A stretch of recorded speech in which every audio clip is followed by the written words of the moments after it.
Olá, boa noite.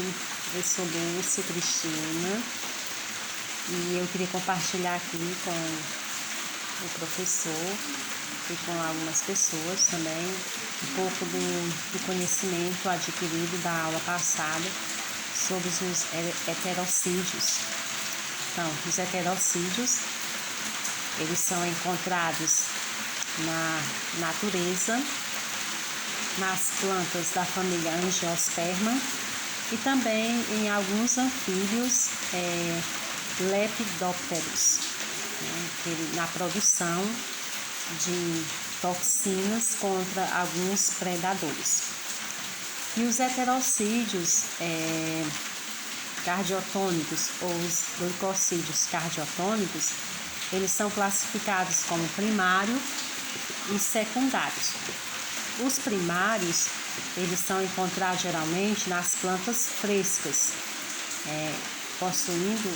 eles têm uma molécula de glicose e eles apresentam essa molécula de glicose, podendo ser eliminado, através de hidrólise no processo de secagem. Então, no processo de secagem, quando a gente perde essa hidrólise, essa molécula por hidrólise, ele se transforma em heterocídio secundário. E na natureza, no vegetal, a gente encontra os heterocídios nas plantas conhecidas como cianogênicas, Então, essas plantas cianogênicas, elas possuem um princípio ativo, que é o ácido cianídrico, o HCN, Então, esse ácido cianídrico, ele são encontrados ligados aos carboidratos, que são denominados os glicosídeos cianogênicos. Pois bem, é muito conhecido o cianeto de potássio porque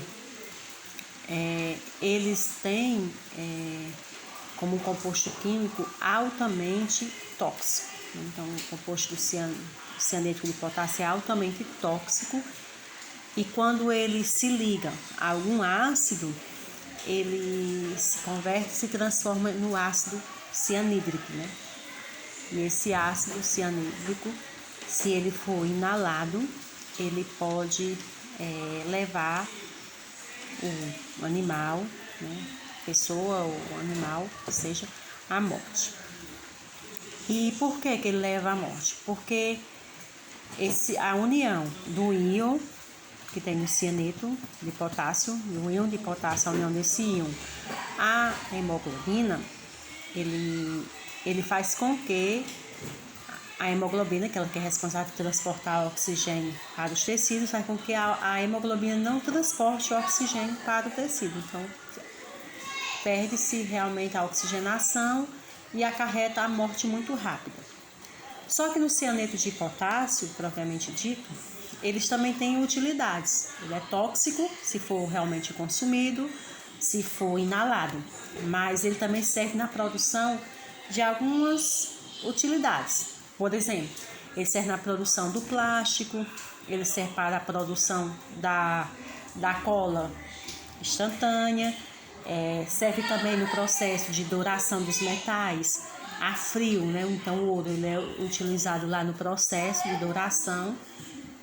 Também sendo encontrado o cianeto de potássio na natureza, é encontrado em diversas plantas, é encontrado também em sementes lenhosas e um das plantas propriamente conhecidas no nosso Brasil, que tem o cianeto presente, é a mandioca, A mandioca brava e também nas outras diversidades da mandioca, principalmente também na mandioca também doce, que é aquela que é comestível, que a gente utiliza nas nossas casas.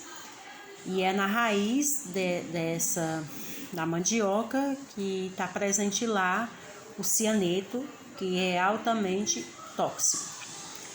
Uma das coisas também que foi descoberta através de algumas leituras, de alguns artigos também, é que na mandioca, no momento que ela é cozida, no momento que ela também é torrada para a produção da farinha, ela perde a sua toxina, né? Então perde também a sua toxicidade.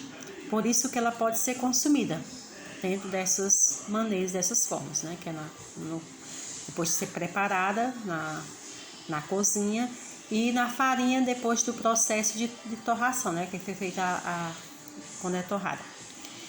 Mas também foi usado na Segunda Guerra Mundial o cianeto lá nos Estados Unidos para o processo de muitas mortes, né? Então foi acarretada muitas mortes.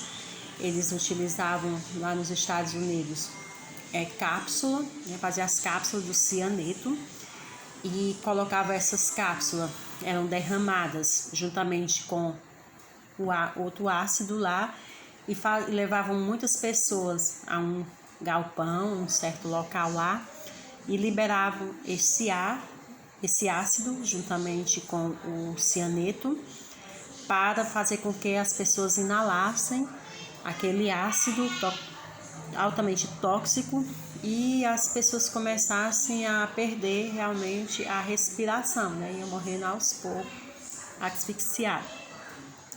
E muitas pessoas também levaram ao suicídio também, através do ácido que era preparado. E essas mortes ainda hoje são lembradas, né? Porque morriam mais ou menos de um galpão mais de 700 pessoas, muito raro. E eu agradeço assim ao professor, quero dizer assim que o conhecimento cada vez mais há necessidade da gente se aprofundar, porque tanto nas nossas casas a gente consome também em algumas frutas, né? No caso a maçã, que tem a semente e contém o cianeto naquela semente, que a gente ingere, talvez nunca foi tóxica porque é em pequenas quantidades, mas ter aquele cuidado de ingerir em grandes quantidades, assim como também consumir a macaxeira, aquela que é levada para as nossas casas, que ela é um pouco mais adocicada, ao contrário da mandioca brava, para não consumir crua, né? Porque, como nós já ouvimos e foi também estudado, ela é altamente tóxica, né? Pode levar à morte. Quando não leva à morte, mas ela também traz grandes agravos à saúde, causando mal-estar, desconforto, náuseas. E isso foi bom porque a gente teve esse conhecimento, né? Eu quero desde agradecer ao professor, meu forte abraço.